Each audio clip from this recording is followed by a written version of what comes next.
Well, that income gap can be seen all too clearly in the working-class city of El Alto, especially with its new multi-story, brightly colored mansions. Dan Collins reports. El Alto sprawls across Bolivia's high plain to the edge of La Paz. A parallel city of rural migrants that's growing so fast, it sometimes feels like a building site. It's a bit drab until you see buildings like these. You might want to reach for your sunglasses. A fantastical fusion inspired by Aymara textiles and ancient architecture, and powered by a newfound prosperity. Siempre existían aymaras ricos, solo que no teníamos una identidad arquitectónica. There have always been rich Aymaras, but we have never had an architectural identity. In a kind of natural coincidence, I, Freddie Maimani, innovator of this new style trend, came on the scene and soon after Evo Morales arrived too. So those Aymaras, who now have taken money, have taken on this new architectural trend and show their opulence and identify through it. Entonces se han acogido a esta nueva tendencia arquitectónica y muestran ahora su opulencia o su identidad a través de la arquitectura.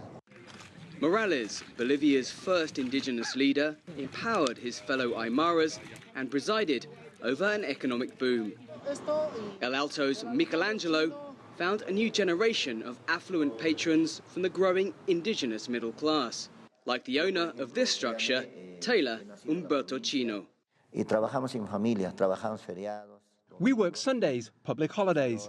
When the demand is high, we work until 4 in the morning. Over 38 years, I've worked in tailoring, and I've saved money. I got some bank loans, and with all that money, we built this. Chino boasts there are 6,000 light bulbs in this ballroom, which he uses for weddings and quinceañeras, a coming-of-age party for girls on their 15th birthday. In El Alto, there are merchants, professionals, laborers, and this is for the people who have the resources, because you only get married once. We get international bookings, but mostly it's the people who live here. It's an investment to pay for my 4 children to be privately educated.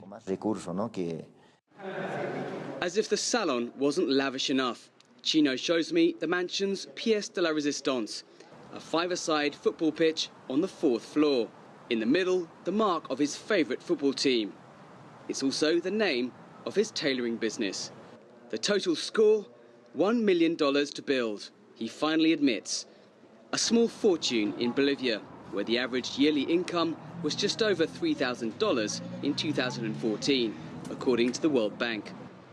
But Chino is not the only entrepreneur profiting from building these extravagant mansions. Ballrooms like this are a bold expression of a new indigenous middle class, which is confident in its identity and unafraid to show off its newfound wealth. Between 2006 and 2014, Bolivia's average economic growth rate of 5.1% was the highest in the region. But Bolivia's exports will be hit by dropping gas and minerals prices. Nonetheless, the emerging merchant bourgeoisie will continue to ride high, says economist Carlos Toranzo. Estos sectores todavía están gozando del manejo de un volumen de 8.800 millones de dólares. These sectors are still enjoying the $8.8 billion of imports which enter the country, legally or illegally, as contraband is something normal in Bolivia. The control they have over this sector means that they are still not being hit by the economic slowdown. Da lugar a entender que todavía los sectores populares no están muy golpeados.